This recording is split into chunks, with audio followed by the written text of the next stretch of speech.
এটা একটা স্লো পয়জনের মতো। আপনি এটা এটা ডিজাইনটাই এরকম, এটা এরকম হবে না যে এখন দেখছি এখনই ভালো লেগে গেছে, সারা রাত শুনছি কালকে ভুলে গেছি। আমাদের এই পুরা সিনেমার ডিজাইনটা বা গানগুলির ডিজাইনটা এরকম। সবাই, আমি অনেকজনের কমেন্ট দেখতেছিলাম যে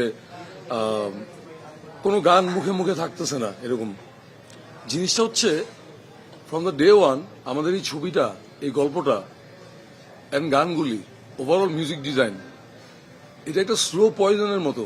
আপনি এটা এটা ডিজাইনটাই এরকম, এটা এরকম হবে না যে এখন দেখছি এখনই ভালো লেগে গেছে, সারা রাত শুনছি কালকে ভুলে গেছি, এরকম না। গানগুলির মধ্যে ওই ব্যাপারটা আছে। আপনাকে এটা ভাবাবে, আপনাকে এটা টাইম নেবে জিনিসটা। এটা একটা এই সিনেমাটার যে ডিজাইনটা, যে স্টোরি টেলিং মেথড বা যেরকম বানাইতে চাইছি আমরা, এরকমই। এটা এমন না যে আমি আজকে দেখলাম খুব ভালো লাগলো কালকে ভুলে গেলাম, এরকম না। কারণ ওটা অ্যাকশন ধর্মী সিনেমা হলে ওরকম হয়, হেভি অ্যাকশন করছে।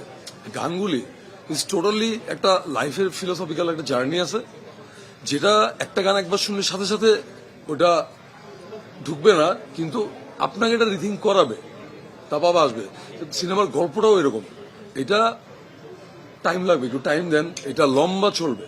এটা একদিনে দেখে শেষ করে ফেলার মতো না। এটা এমন একটা ছবি, এটা দেখে বের হওয়ার পর আপনাকে ভাবাবে, হয়তো দেখার মোমেন্টেও হয়তো অনেক কিছু ভালো লাগবে না, কিন্তু বের হয়ে আসার পরে, পুরো জার্নিটা দেখার পরে ইউল ফিল যে আচ্ছা তাহলে ওইটা কি হয়েছিল, আচ্ছা এটা করছিল, ভাবাবে। একটা মানুষের জীবন এরকম হয়, এটা ভাবাবে। তো আমাদের আসলে এরকম ধাঁচের সিনেমা পৃথিবীতে অনেক আছে, যেগুলি একটু টাইম নেয় ইয়ে করতে, অ্যাবজর্ভ করতে। আমি আমার দৃঢ় বিশ্বাস এটাই হচ্ছে। আর মানুষও জিনিসটা আস্তে আস্তে নিতে পারবে।